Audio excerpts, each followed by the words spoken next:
আসলে এটা কিন্তু আমার একটা ফুটিং সাইট যে বেসটা হয়, এটা কিন্তু বেজের সেকশন এখানে সব কিছু বুঝাই দিছে।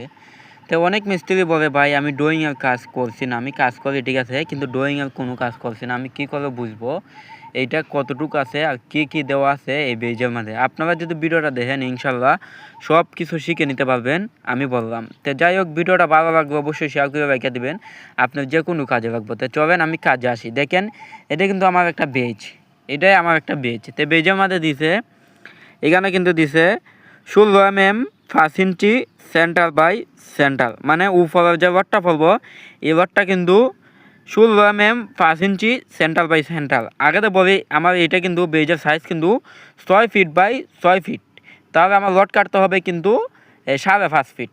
তাহলে আমার কীভাবে করবো আমি তার বদ্ধি আইন দে 3 ইঞ্চি 3 ইঞ্চি 6 ইঞ্চি আর এখানে আছে 5.5 ফিট, তো এবার 6 ফিট। অবশ্যই আপনারা এগুলো মাথার নিয়ে কাজ করবেন। তো যাই হোক, এখানে কিন্তু দিচ্ছে উপরের যে লটটা 16 mm 5 inch centre by centre. এখন আসে নিচের, দেখেন দাগ দিয়ে কিন্তু সম্পূর্ণ বোঝাইছে নিচের 16 mm 5 inch centre by centre. এখন এগুলোতে এখানে বুঝবেন। তারপরে আসেন আমার এই জায়গার মধ্যে, এখানে কিন্তু সব কিছু বুঝাই দিছে ইঞ্জিনিয়ারে। এখানে প্রথমে আছে কিন্তু 3 ইঞ্চি সিসি ডালাই, মানে 3 ইঞ্চি সিসি ডালাই দেওয়া লাগবে এই জায়গার মধ্যে। তারপরে আছে কিন্তু এই 3 ইঞ্চি বলক, মানে বলকটা কিন্তু 3 ইঞ্চি দেওয়া লাগবে। মানে এই জায়গায় এই কাজটাই কিন্তু গুরুত্বপূর্ণ, ইঞ্জিনিয়ার ইয়ে এটাই কিন্তু ফলো করবো। ইট আবার যদি ইট দেওয়া দেন তাহলে কিন্তু হবে না। ইঞ্জিনিয়ার কিন্তু কেন 3 ইঞ্চি বলক দেওয়ার জন্য বলছে। তারপরে দেখেন এখানে খুবই গুরুত্বপূর্ণ কাজ, এটাই কিন্তু অনেক মিস্ত্রি মিস্টেক করে কি দেখেন এখানে কিন্তু দিয়েছে 5 ইঞ্চি ইয়েল, মানে বেজের যে ওয়াটটা দিবেন এই ওয়াটটা দিয়ে দিবেন, এই ওয়াটের দুনো মাথাতে কিন্তু 5 ইঞ্চি এর থাকতে হবে, মানে দুনো মাথাতে 5 ইঞ্চি এর থাকতে হবে।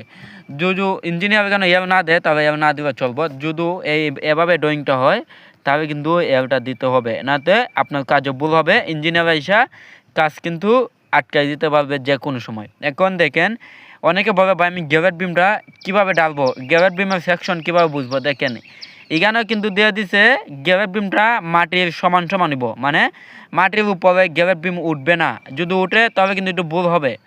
এটাই আপনারা একটু মন দিয়ে কাজ করবেন, দেখবেন শিখে নিতে পারবেন। এখন দেখেন ডালাই, এখানে কিন্তু ডালাই দিছে, প্রথমে দিছে 18 ইঞ্চি ডালাই, 18 ইঞ্চি ডালাই হবে। এখন 18 ইঞ্চির মধ্যে 18 ইঞ্চি বরাবর ডালাই, তারপর আছে 5 ইঞ্চি স্টেপার। দেখেন এখানে কিন্তু সম্পূর্ণভাবে বুঝাই দিছে 5 ইঞ্চি আছে স্টেপার। তো যাই হোক ভাই, এগুলোই আপনারা